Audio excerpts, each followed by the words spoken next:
Hi, I'm Dr. Saltarelli. I am a neuroaudiologist and a speech pathologist here in Friendswood, Texas, with Autumn Oak Speech, Voice, and Hearing. And today we have a guest speaker who is Kyler Mentzel.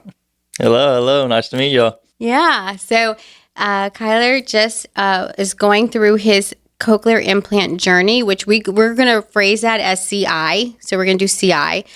So our CI journey. And so I wanted him to share his experience. We're literally 3 weeks out with his right ear. But I want you to know his story and to see what he's doing, where he's come from, all the questions that all my patients, I've been doing CIs for pretty much decades now. It's been a part of my career, my entire career. And so the questions I have from patients, I'm actually going to ask Kyler, and he can help share with you, firsthand, which I can't at this time in my life. So Kyler, why don't you go ahead and introduce yourself and tell me about you. So I am a 22-year-old from Alvin, Texas. I showed cattle when I was younger, all throughout high school. Oh, that's fun.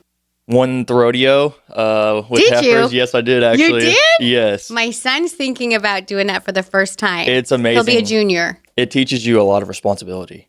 That's great. From a young age. He really needs that. Yeah, it's amazing. And I really enjoyed it. And you learn so many life lessons with it. You learn so many friends, all that kind of stuff. It's amazing. You get your community. Yes. Yes. And your heifer. Yes. The precious heifers. They're expensive, but they're really, well that's what he wants to do. They're well worth it. That's what he wants to do. It's a lot of fun. A lot of memories. Okay, good. Good. Awesome. So I am a right-handed pitcher also at Houston Christian University. I've been there for 2 years now. I've played baseball all my life. It's kind of been my platform to spread the gospel in certain ways, and that's kind of how I relate to it. But big family man. It sounds like it, and a big gospel and God. How did your parents incorporate all that? Just out of curiosity. Now, this is just a parent question for me, but I'm trying. I have 5 teenage boys at home. My first one is definitely Christian boy, and he goes with us at church, and the rest of them could do without it right now. So I'm trying to guide them and kind of push them gently, but not really be forceful with it. Yes. So when I was younger, obviously I have 3 brothers, all older than me. Your family's like mine. Yeah. Yes. So we went to church, obviously at a young age, and I kind of got introduced to God at a young age, and I met some of my lifelong friends there. And it really showed me when I put God first in my life, it'll really take its course the right way. Yes, very true. So when I was in high school, I kind of shied away from it. I got caught up in these things, just baseball only. Stopped going to church as much as I wish I did. Right. And it kind of took me a setback to go, hey, he's here for me. He opened his arms for me. It's time for you to go back there. Right. And I got my calling back home to the Lord, and I've used that ever since then to really guide my life and influence others. Very good. Towards the Lord. Very good. Excellent. Yeah, I like that. I appreciate that greatly. Yeah. So you're a baseball player, and tell us about what happened to you and what caused all this to proceed. So March 26th of this year, I was doing some stretching in our pitcher's barn before our practice, and we don't have a net up in our barn, and one of my teammates, totally out of accident, threw a ball, sailed it, and hit me straight in my ear. Yeah. Which caused me to lose full hearing on my right side and suffer a grade 3 concussion. With a lot of bleeding and swelling to the brain. Wasn't really right for a while. Tried to come back after about a week and a half, 2 weeks. Don't recommend it. Right. Try to pitch, and there's videos of me on the mound wobbling, trying to throw. Right. But I did that because I felt like I can still help this team. I want to help the team. Right. So, Right. To To find God so that they pray that they don't get hit in the head with a baseball too.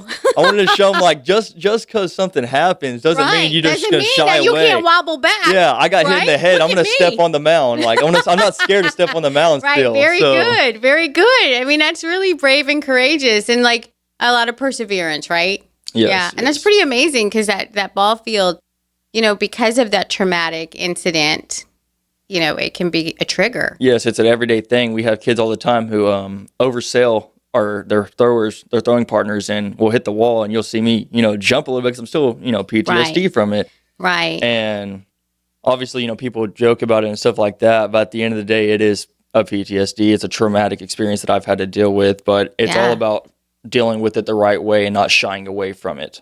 Right. And you moved really quickly. I moved really quickly because of one person. It's not because of me. It's because of him. Okay, very good. That's the only reason I moved this quickly, because I prayed to him every night. Yeah. I asked him to show me what he was doing. Right, exactly. Like, tell me what to do. Exactly. What do I do next? Exactly. They say, God always says he's never going to put you in a situation that you can't deal with. Right. Or that you won't persevere in. Right. So, and that's kind of how I feel about this, is I knew when this happened, okay, something good's going to come out of this. Right. Maybe I'll be able to influence others one day.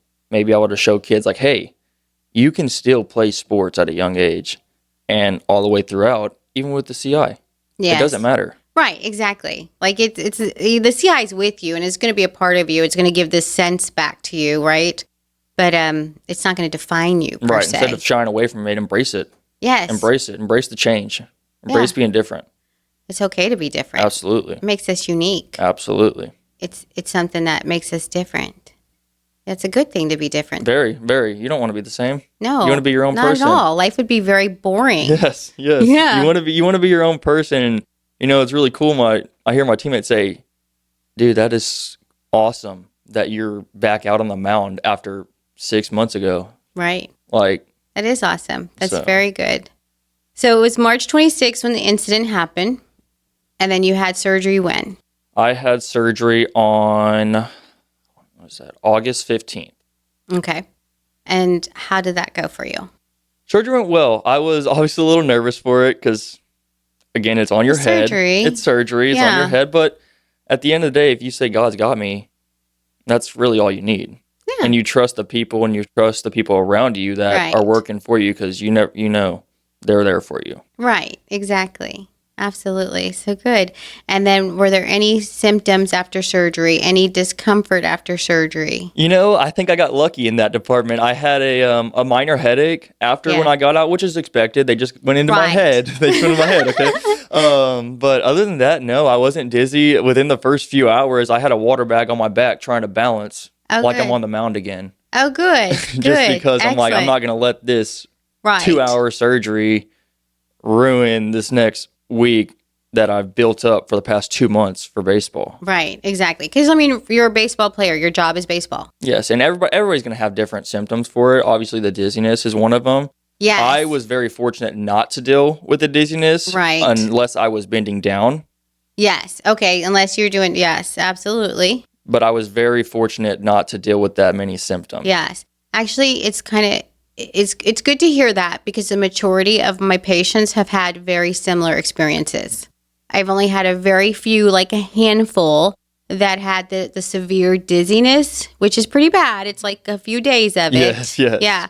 But if that eventually goes away, but the majority of people were like, it was very easy, just a mild, like a headache. Yeah. And it was fine. The anxiety before that was the worst part for them. If I can give advice for the people who need please do. CIs, don't sit there and dwell on it after you had it. Don't sit there and dwell on it the day, 2 days, 3 days after you have it. Because at the end of the day, like we spoke earlier, it is a traumatic experience. Right. Like to lose your hearing. Yes, to lose your hearing in general. Like, it's something that people don't understand as much. No. They're never going to understand unless they have it, which my advice is don't dwell on it. Focus on the people around you and focus on the road ahead for recovery. Yeah, like just keep moving forward. Absolutely. The rear view mirror, I like this saying, the mirror in the top in the car, it's always smaller than the back, because never look back. Always look forward. Yes, that's really good advice. You're an old soul. I'm an old soul, even I though know. I'm 22. I need you to meet my sons. I like to be grounded, so Yeah. stay yeah, on it's the very good. plan, Very good. stay determined. Yeah. Yeah. Okay. So then let's talk about activation. So you come in and we typically activate 2 to 3 weeks after surgery. So we allow all the swelling to go down and everything like that. So what was activation like for you? So activation of the cochlear implant, what we're talking about is turning the CI on so we can actually use it for hearing purposes. The surgeon is the one, so it's typically an ENT, otolaryngologist, that puts it into the head with the equipment, and then I end up doing the activation, which turns on the CI, the outside pieces. So that's where he and I and his family, we work very closely on a very rigid schedule to make sure that I'm keeping up with his healing process and optimizing it so he can learn to hear again from it, because essentially a cochlear implant is a foreign object, right? None of us have listened or had to interpret from a cochlear implant. So it's your brain has to quickly go into hyper focus per se and learn what the signal is that it's getting from the ear, because our ears are literally, or getting from the CI. Our ears and the cochlear implant are literally just there to catch the acoustic signals, the sound waves essentially, but the brain is what interprets that. So that's what we're talking about now. So on activation, what did you hear? So, when you activate it, it's definitely a lot different, like you were saying. Yeah. It's man-made. It's a man-made device, yeah. Kind of like a squeak noise for just a split second. You get used to it, though, over time. What I heard a lot was a lot of background noises. I didn't hear words at first of it. I heard a lot of the background noises, so like the AC. You could hear it click on? Yes. And you knew it was the AC? Yes. That's great. Yes, the fridge. Yeah. I heard the fridge when it turned on, and then the microwave when you turn on the little vent to suck up the stuff. That one, I heard that too really easily, and you'll see me now. I sit there around the house, and I'm like, I hear something. Right. And before that, months ago, I couldn't hear anything. Yeah. I mean, it was one of those where I'm guessing, trying to figure out where the car's coming from. Yeah, you have no localization. Yes. You need both ears of equal sensitivity, of equal hearing to figure out where sound is coming from. Yes. If not, it's always going to come to the better ear. Yes. And I do want to thank you and your team for that, because y'all really did show me the way to approach it and the way to approach it with a level head. Oh yeah. So I really do appreciate y'all doing absolutely. that with me. I mean, this was actually my passion. I was all introduced to me activating, not the therapy wise. Therapy wise, I was introduced to that earlier as a speech pathologist, but once I got to work on my doctorate, my 3rd year, I was introduced to cochlear implants, and I was like, this is what I'll be doing forever. Because I loved it. Yeah. It was amazing. It's amazing to watch this journey. Yeah, I mean, I saw y'all's faces light up, the first time I was able to make out a word after, and it was it's something amazing. that really touched my heart, where I was it's absolutely this is amazing. Like, this is something I'm doing. Yes, this is something that you're doing. Your brain is just taking over, and it will if you just allow it. Yes. If you just follow along. Your brain, I mean, it's just, I know this is man-made, so it'll never be perfect, but it's really good. But none of us are perfect. No, so exactly. Why do you Exactly. I mean, compared to a God-given ear, it's not going to be the same thing, but it'll be so close. The closest thing we have at this time to give hearing to people, and it's an amazing journey. And it definitely works. I can tell y'all firsthand, it definitely works. I take this off now, and it feels like I have a black hole in my ear. You can just throw something in there, and it goes away. I know, like it's just nothing's there. And now, when you have it on, you're like, oh, okay, we can hear some stuff now. Right. We're good on this side. Exactly. So, and you also let's give Kyler credit here. He did exactly what we told him to do. Like when people get activated with a CI, there is so much work to be done behind it. Meaning that like their first job is to match the sound to the source. So you had to go look for that, like what sound is that? And then in your brain, it's like, I always imagine, like I always do the analogy of it's a bunch of file cabinets, because I'm old school.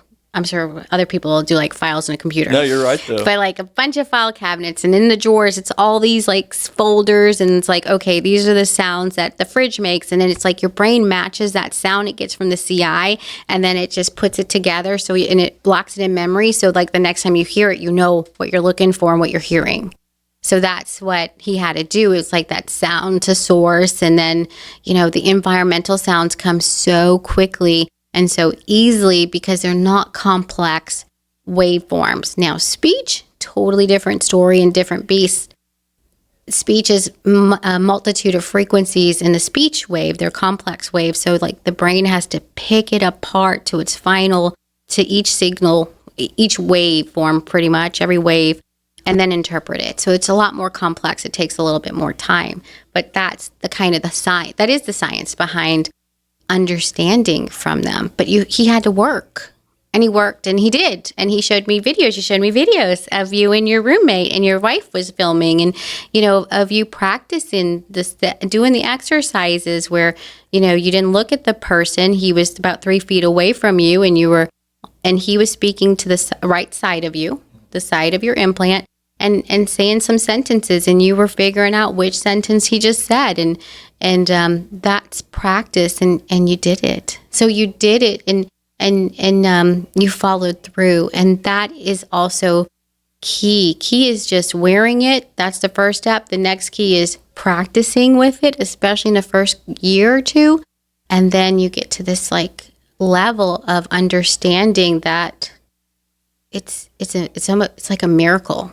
Like it's amazing what it is able to do for us. And if I said it was easy, I'd be lying. It's not easy. Yeah, it's work. But it doesn't need to be easy because it makes it all the better once it works. Yes. Once you have it all together, it makes it all the better. Like you get what you give, man. You do. For example, I'm a big guy on music. I love music. Yeah. I love gospel music. I love country music. So I think one of the examples that I like to use is, we'd put on like a country song and I'm trying to figure out the beats of it first. Then I'm figuring out, oh, it's country. And then I'm trying to figure out, okay, well, what's the sound like now? And then, like you said, the file folders, and it just keeps reverting and going and going. And then you start figuring it out, and then everything starts kind of becoming a full circle moment. Exactly. I mean, like especially with music, the easiest thing that we can decipher through music is like follow the percussion, follow the beat. And country seems to be the easiest because it seems to be slower, the vocals. I don't know what it is about country, but it tends to be the easiest. Probably a little more clearer.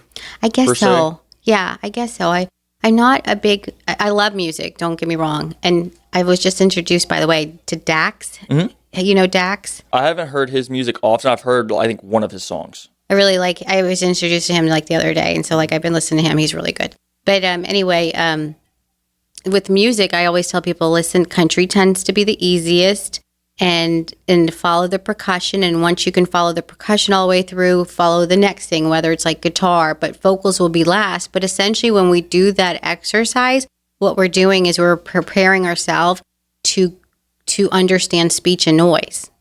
And that would be like speech at Gringo's at 7:00 in the evening, Or, even speech and noise is as simple as in our house, because my house is pretty noisy at times because I have 4 dogs and 5 teenage boys and a husband, right? So it's all of us.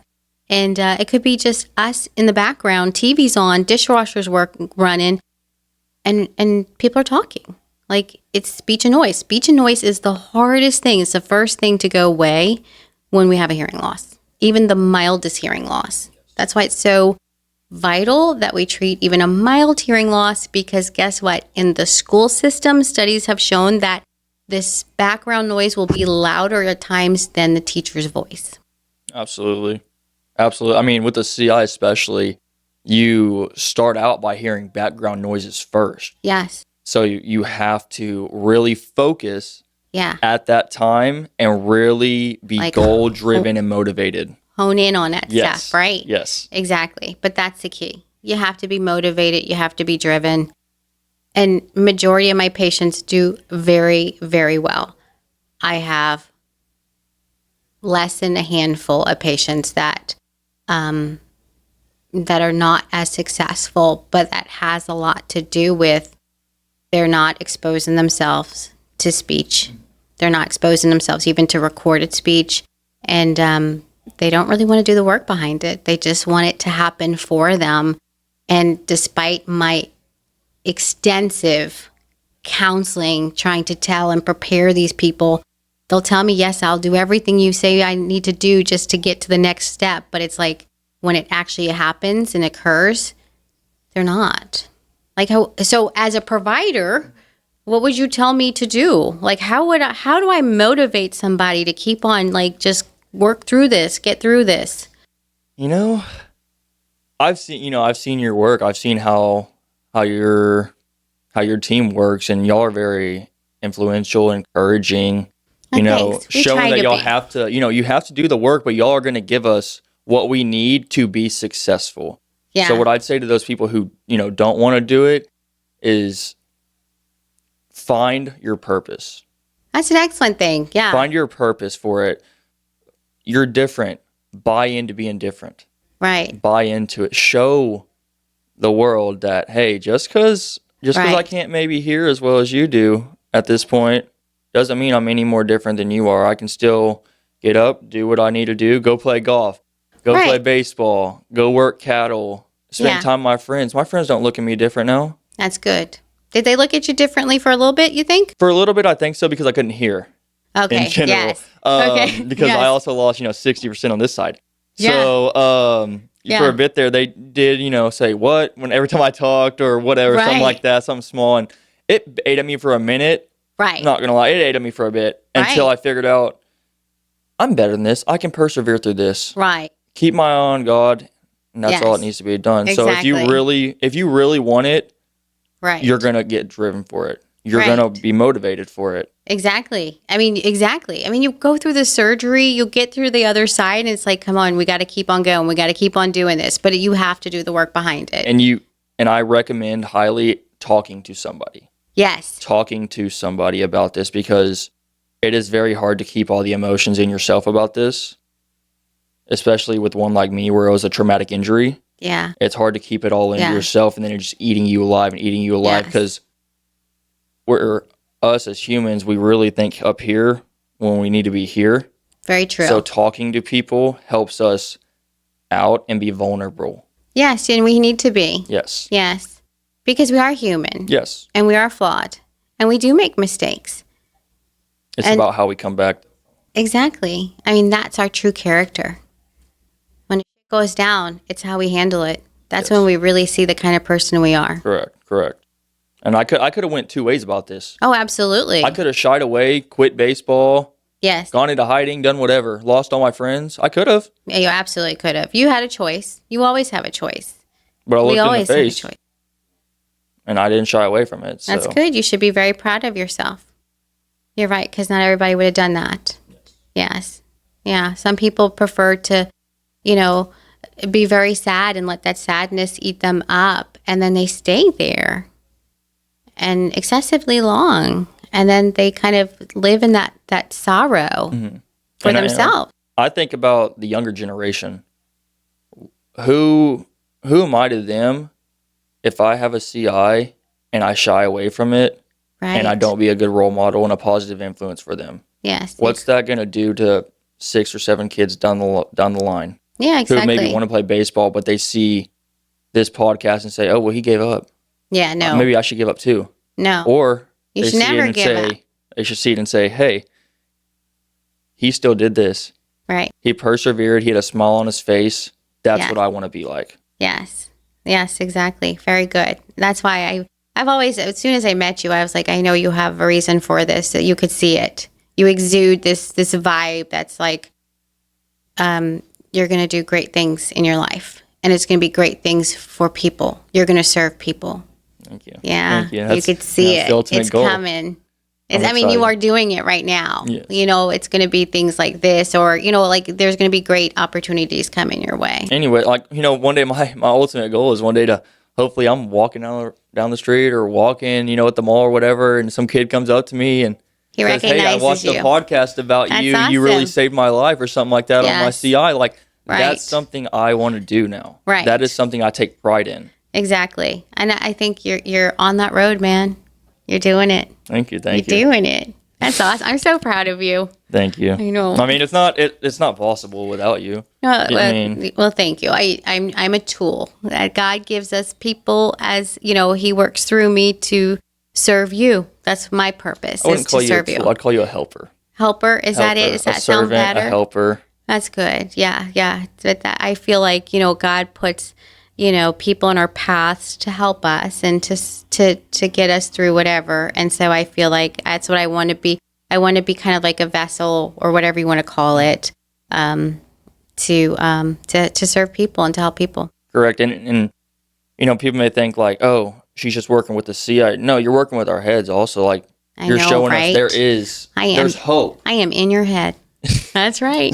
You're showing us there's hope, and that's a big thing, Yeah. Well, no, I mean it's an important role, and Absolutely. I have to be. It is something I take with great honor, and I am very careful, and I cherish. I take with great gratitude that people. I'm honored for people that trust me for me to serve. That's why I swear I think my son is alive today, who's actually turning 18 years old tomorrow. My son is alive today because of all of his medical providers and neurology at Texas Children's Hospital that got him through his brain surgery. If it wasn't for them, my son would not be here today. And I know that. And so I am paying it forward because without them, I would have never made it. Exactly. My son wouldn't have, and then it would have changed me too. Exactly. And who am I to, you're a positive role model and influence in my life now by showing me that I could do more. Who am I to just sit there and say, well, she did this for me. Maybe I just stop here. Right. No, pass it down. Yeah, Pass it down, you create pay a chain. it forward. Yes, exactly. And that's what I think I've been doing and trying to do. Okay, so I wanted to, we have 5 more minutes. So let's get back on what it was like. I know you had a small stint of it, but it's so fresh. What was it like having a hearing loss? Why is it so vital for us to treat the hearing loss? It's vital because people think it's just my hearing. Yeah, no, it's not. No, it's a lot more.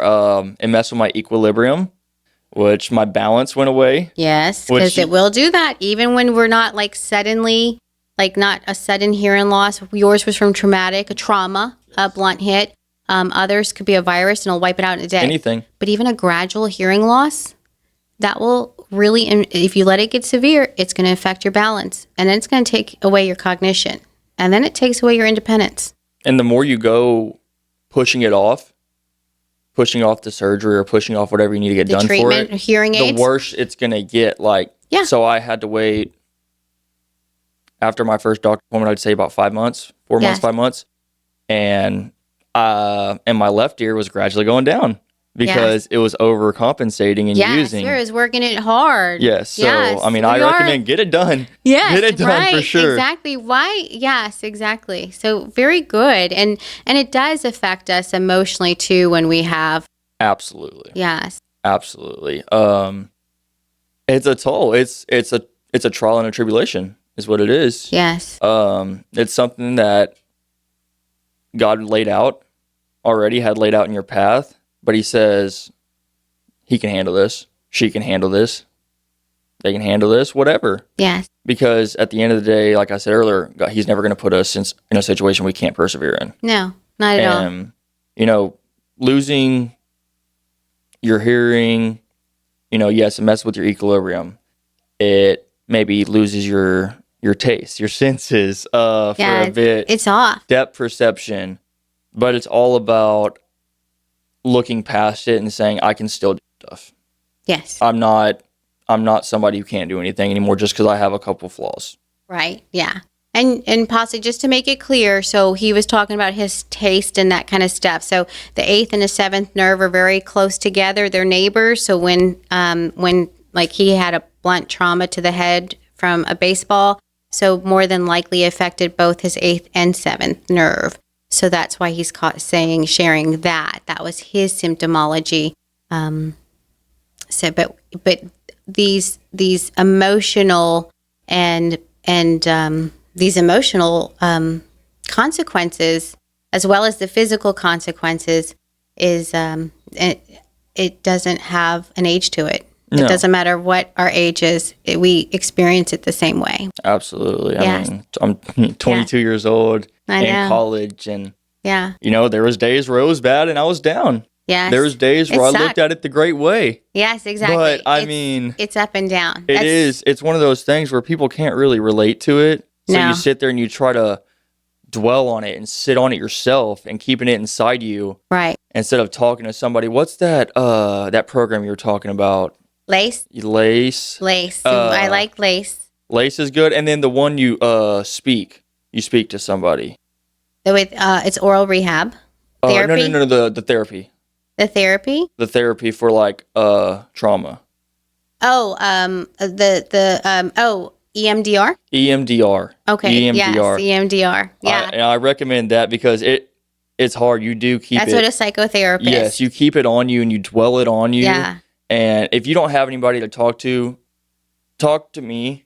I have social media. Please reach out to me. Well, tell them where your social media is. It is Instagram. It's Kyler.m1. Please reach out to me if y'all can. I would love to share my testimony with y'all. I'm sure Dr. Santarelli would love to also. There's so many valuable assets we have nowadays that you can use instead of sitting there by yourself. Yes. Because you're not alone. Exactly. Well, thank you so much. It was a great podcast.